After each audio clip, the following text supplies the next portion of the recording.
Well, let's talk now to a former Norwegian minister and deputy leader of the Norwegian Centre Party, Anne Tvinnereim. Thank you very much for joining us. You've said that the Remain campaign has employed the same scaremongering tactics used by those wishing to join the EU in Norway's 1994 referendum. Can you give me some comparative examples? I can give you some examples, and First, let me state that I do not wish to have any opinion on what the British people should vote on Thursday. But I think it's interesting to see some parallels between the debates we had in 1972 and 1994. And there were especially, three parts of the scaremongering that we saw from the Yes campaign in Norway. Firstly, the economic one. Both the Prime Minister and all the economic elites and the media said that we would lose 100,000 jobs. They said that the biggest businesses would leave Norway. There would be no more investments. They said the interest rates would increase significantly. And in the continuation of that, they said that this economic downturn would be a disaster for the Norwegian welfare state. They said that there would be heavy welfare losses, that we would lose several benefits and pensions. The Yes campaign even made some calculation that every Norwegian family would lose some £3,000 on average. That sounds familiar. Due to if there was a no. Yes. And that this was in 1994, so I mean it's 22 years ago.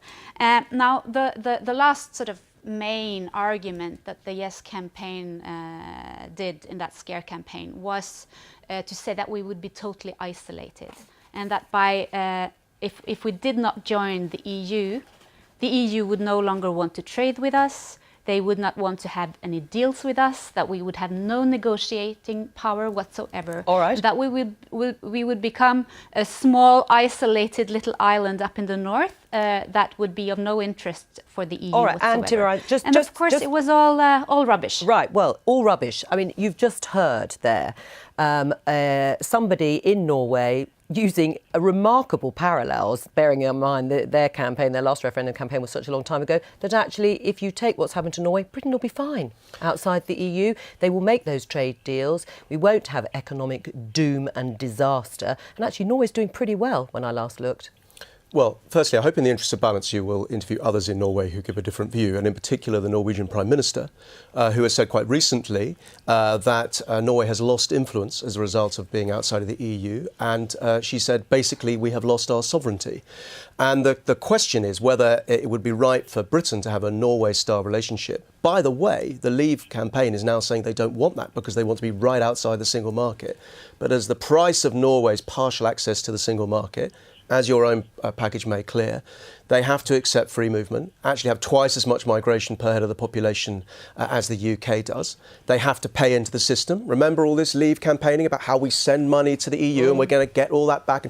Norway pays into the system, and they have to accept regulations. 75% of the EU's laws they have to accept. So the question is, will this be a good relationship for us? And what our businesses are saying is that for jobs and so on, it will not be as good because we won't have access to the single market and we won't actually be gaining any of these things that are promised by the Leave campaign. And Tvinnereim, I mean, it is true to say that we have interviewed Norwegian politicians who say that Norway pays but has no say, that you do still have freedom of movement of people, which the Leave campaign here thinks is damaging because we can't control that part of net migration.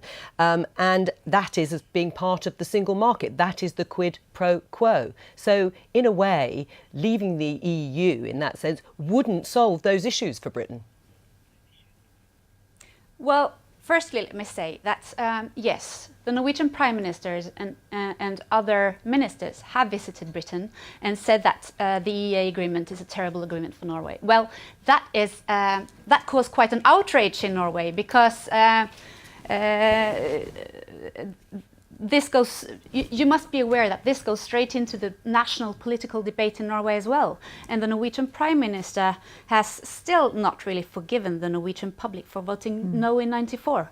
And in the prolongation of that, let me say that the EEA agreement is not an optimal agreement. And there are strong forces in Norwegian politics that would like to renegotiate the EEA agreement. Now, right now, the majority in the Norwegian parliament is for the EEA agreement, but that's a political solution or the compromise, let's say, the Norwegian compromise. Now, of course, if we had enough politicians willing to go in and negotiate the EEA agreement, free movement of people, for instance, would be one of those things that would be debated. All right. And yeah. I'm just going to say Sorry. very quick, Kate Hoey, on that. I mean, isn't that the scenario that could face your campaign if Britain does vote to leave the EU, that over the next few years there is a trade deal negotiated, Britain does stay part of the single market, and with that comes freedom of movement of people, because that's exactly what happened to Norway? No, because I don't agree that we need to be in the single market to trade and to do very well. But also I think what had happened in Norway shows very clearly what's happening here.